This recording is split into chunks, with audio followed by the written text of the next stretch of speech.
No avancemos hacia la siguiente temporada de nuestra vida sin haber podido tomar aprendizaje de las cosas que ya han pasado. Mi hijo hace una semana me ganó en el fútbol. Estábamos jugando los dos, como muchas veces lo hacemos, y a pesar de tener 11 años, él ha practicado mucho fútbol, está en clases de fútbol, le encanta el fútbol y por primera vez, yo diría, en la vida, él me ganó bien, me ganó eh, sin apelación, jugó mejor que yo, corrió mejor que yo, tenía más técnica que yo y me ganó. Yo llevo jugando fútbol, yo creo que más de 30 años, pero el tiempo que haya jugado fútbol no va de la mano con lo que yo he aprendido acerca de fútbol. ¿Y por qué? Porque no he hecho lo que mi hijo ha hecho. No estoy constantemente ejercitándome para jugar fútbol mejor, no estoy aprendiendo nuevas técnicas, no estoy haciendo nada nuevo. Entonces, básicamente, en algún momento aprendí lo que conozco ahora de fútbol, las jugadas que tengo y no he podido mejorar. Y así nos pasa a nosotros también en muchas áreas de nuestras vidas porque no mejoramos, no estamos preocupados, no estamos enfocados en nuestro crecimiento. Y eso al final te pega. Eso al final nos pega a todos en distintas áreas de nuestra vida. Entonces, lo que estaba diciendo al principio, no avancemos hacia la siguiente temporada de nuestra vida acarreando los errores o las pérdidas del pasado. Todas estas cosas que podíamos haber mejorado y que no mejoramos.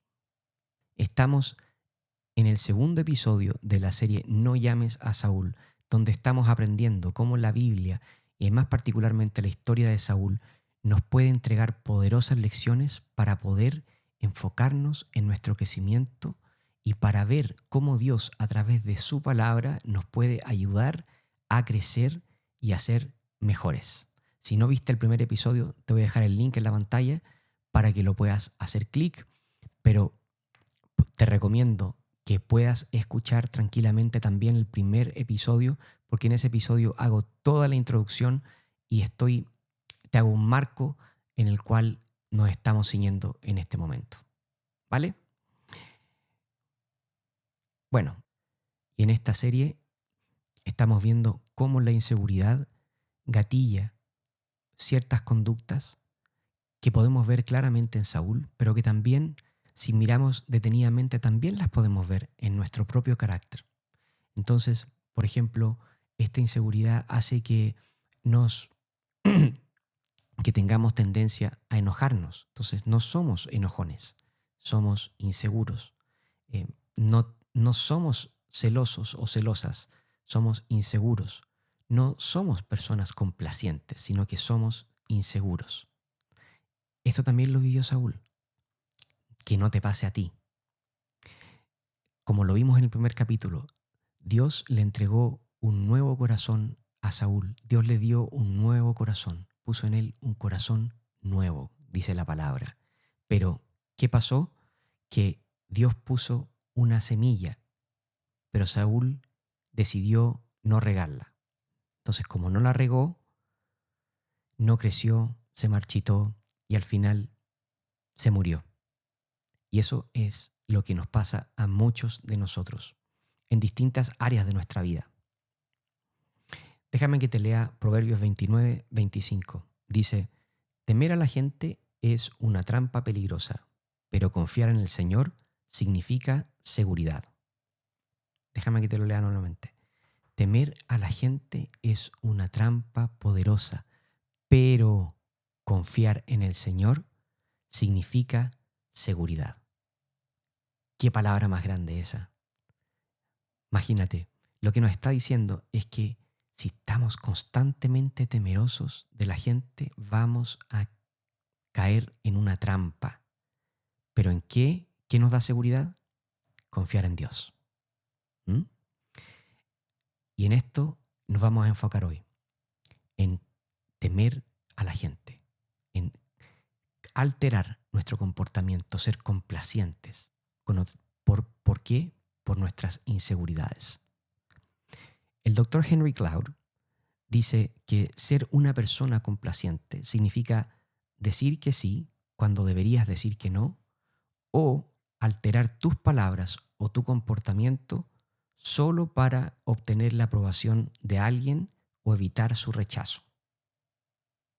Qué poderoso, qué buena definición. O sea, muchas veces tenemos estas conductas, decimos que sí cuando deberíamos decir que no, o alteramos nuestro comportamiento solamente para evitar el rechazo de alguien o para obtener la aprobación de esa persona o personas, ¿cierto? Y muchas veces eso pasa y lo hacemos a costa de ¿qué? A costa de nuestras propias necesidades, a costa de nuestros valores.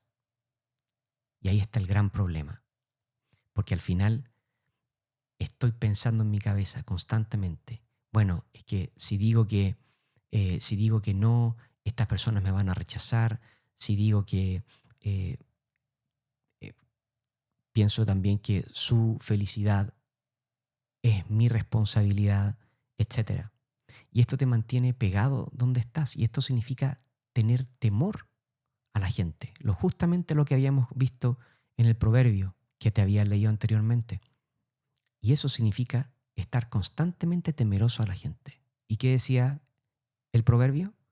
Que es una trampa. Y por eso estas actitudes están más relacionadas con nuestra cultura, con nuestra familia de origen, con nuestra idiosincrasia externa, digamos, que con ser parte de la nueva familia de Jesús. Porque Jesús nos modela como ser y Él no fue una persona complaciente. Él no tuvo temor a la gente. Las cosas que Él hizo, las hizo por compasión y por amor, pero no por temor a ser rechazado, ni tampoco alteró su comportamiento para ganar la aprobación de nadie. Y te reitero que las cosas no mejoran con el tiempo. Tal cual como yo no pude mejorar, no he mejorado en los 30 años que juego fútbol y mi hijo me ganó, eh, lo mismo pasa con nuestro trabajo.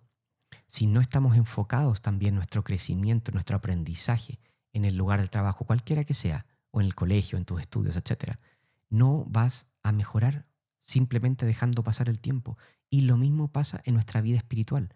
No importa cuánto tiempo lleves en la iglesia, lleves como creyente, si no estás enfocado en tu crecimiento, en aprender más, en conocer nuevas técnicas, entonces no vamos a mejorar. No vamos a mejorar. Peter Scazzero, autor de Espiritualidad Emocionalmente Sana, dice algo muy, muy poderoso e interesante. Dice, la espiritualidad y nuestras emociones están ligadas. No podemos ser maduros espiritualmente sin ser maduros emocionalmente. Entonces, nuestras emociones y nuestra espiritualidad están profundamente ligadas y esta inseguridad que gatilla la complacencia es algo que tenemos que trabajar. ¿Y por qué es tan importante mejorar este aspecto de tu vida? Porque cuando por temor cedemos y nos volvemos complacientes, seguimos a los que tenemos que liderar. Te lo voy a repetir. Cuando por temor cedemos y nos volvemos complacientes, nos volvemos personas complacientes que actúan desde la inseguridad o el temor, personas que alteran su comportamiento específicamente para agradar a otros, seguimos a los que tenemos que liderar. Imagínate, tú tienes tu empresa, tienes un plan de negocio y empiezas a recibir comentarios negativos acerca de tu plan de negocio, de tu idea de negocio, y resulta que tú los cambias. ¿Por qué? Porque quieres quedar bien con las otras personas. Pueden ser parientes, pueden ser amigos, pueden tener excelentes intenciones, pero empiezas a ceder. ¿Por qué? Porque estás inseguro o insegura. Y en esa inseguridad nosotros cambiamos y alteramos nuestra conducta o comportamiento. Y como decía la definición antes, decimos que sí cuando deberíamos decir que no. Y alteramos nuestro comportamiento. Y lo podemos ver eso claramente en Saúl. En 1 Samuel, en capítulo 15, dice claramente la Biblia, dice Saúl: he desobedecido tus instrucciones y el mandato del Señor porque tuve miedo de la gente. Porque tuve miedo de la gente, desobedecí. Porque tuve miedo de la gente, comprometí y empecé, como te dije anteriormente, a seguir a las personas que tenía que liderar. Y Saúl, habiendo, habiendo tenido el estatus de rey, él estaba en posición de liderazgo, no para ser un seguidor. Él tenía que dictar la pauta, pero no lo hizo. ¿Por qué? Porque temió de la gente.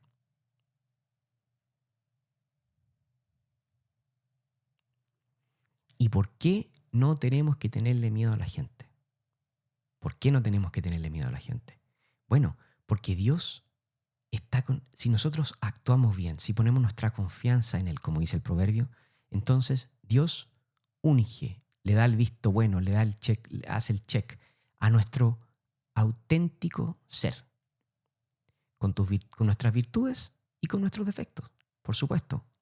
No para dejarnos así como estamos, sino que para transformarnos y para reestructurarnos, para hacer de nosotros una nueva criatura aquí, ¿cierto? Y en la historia, si tú lo puedes leer también en 1 Samuel, como te lo había dicho antes, Dios elige a Saúl y también puedes ver cómo posteriormente elige a David. A los dos los elige como materia prima en bruto, ¿cierto? Ninguno de los dos estaba 100% preparado para ser rey al momento de que Dios los eligió.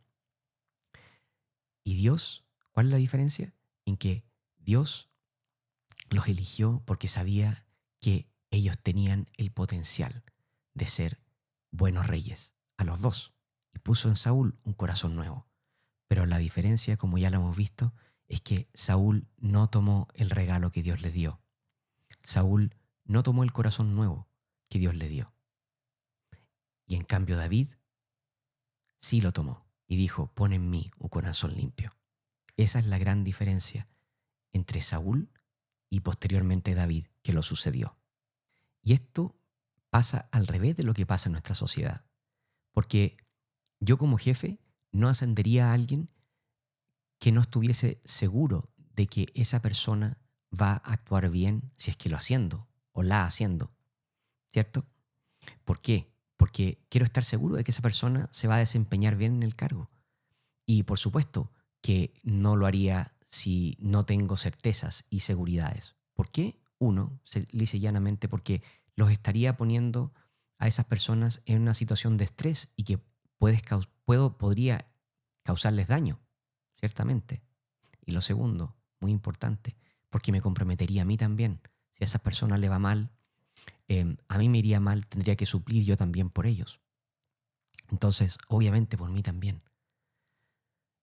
Y entonces, ¿por qué si yo no ascendería a alguien por fe, digamos? ¿Por qué Dios sí lo hace? ¿Por qué Dios sí eleva o asciende a alguien sin que esa persona en papel haya demostrado nada? Dios actúa absolutamente contrario de lo que yo haría.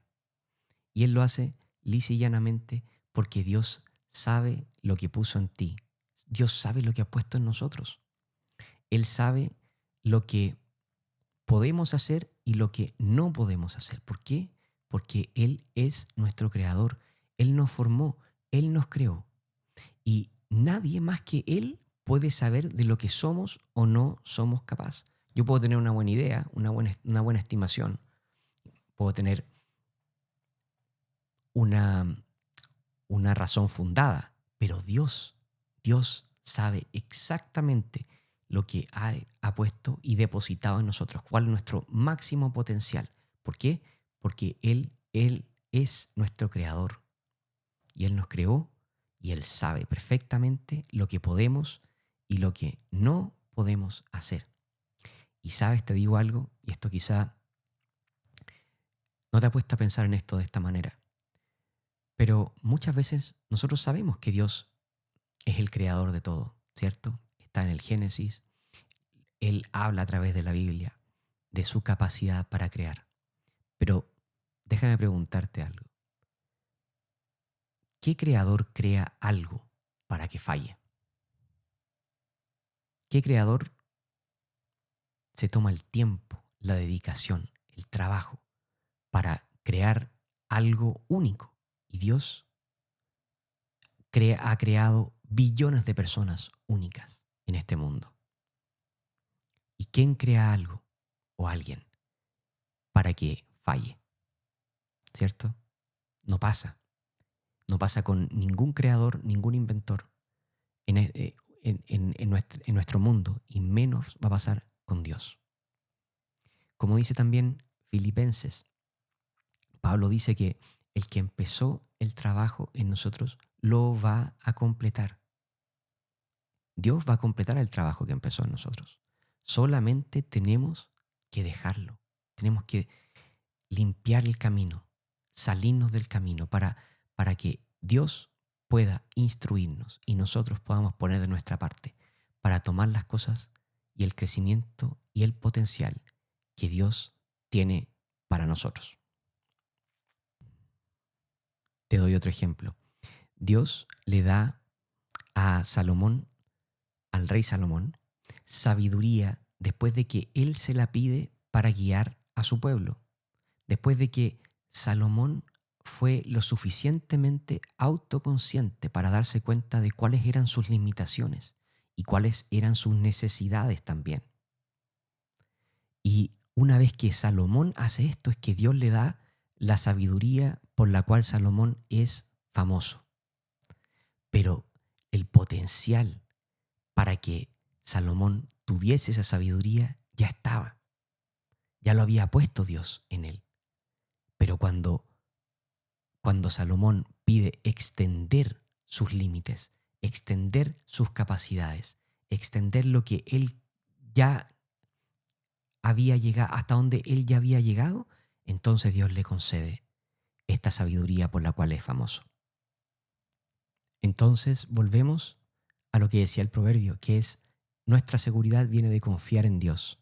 Y si empezamos a temer a la gente, vamos a caer en una trampa. Y entonces nos comportamos como Saúl siempre cuando por nuestras inseguridades queremos complacer a todo el mundo porque les tenemos miedo de la gente.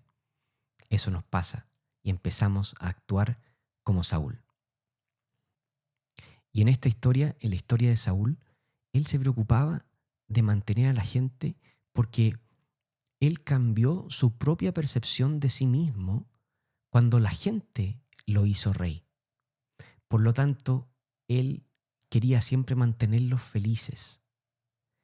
Déjame que te lo explique. En 1 Samuel capítulo 10, Samuel, el profeta que Dios había enviado, ungió a Saúl como rey y lo bendijo, ¿cierto? Y le dio también pruebas de que Dios había sido el que lo había ungido. Pero como vimos ahí después, dice la Biblia que gente sin importancia lo rechazó. Gente sin importancia lo rechazó y él volvió a su casa. Esto también lo vimos en el primer capítulo. Saúl, después de ser ungido por Samuel, volvió a arar su campo con bueyes. El que era rey de Israel había sido ungido como rey, volvió a arar su campo con bueyes. Y no fue hasta el capítulo 11, o sea, un capítulo después, cuando 300.000 personas lo clamaron como rey, entonces ahí él sí se vio a sí mismo como rey. Entonces él se vio como los otros lo veían, no como él no se vio a sí mismo como Dios lo vio. Dios lo hizo rey.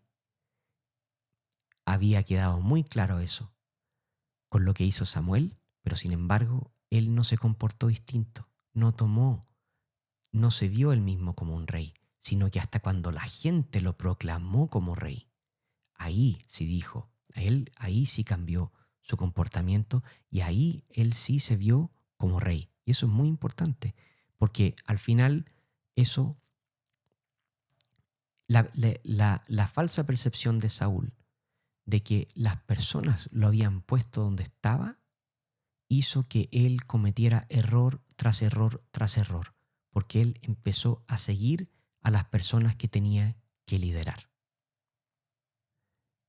Y como vimos, no ser complacientes implica tomar decisiones difíciles, implica tomar decisiones que probablemente van a estar en desacuerdo con otras personas.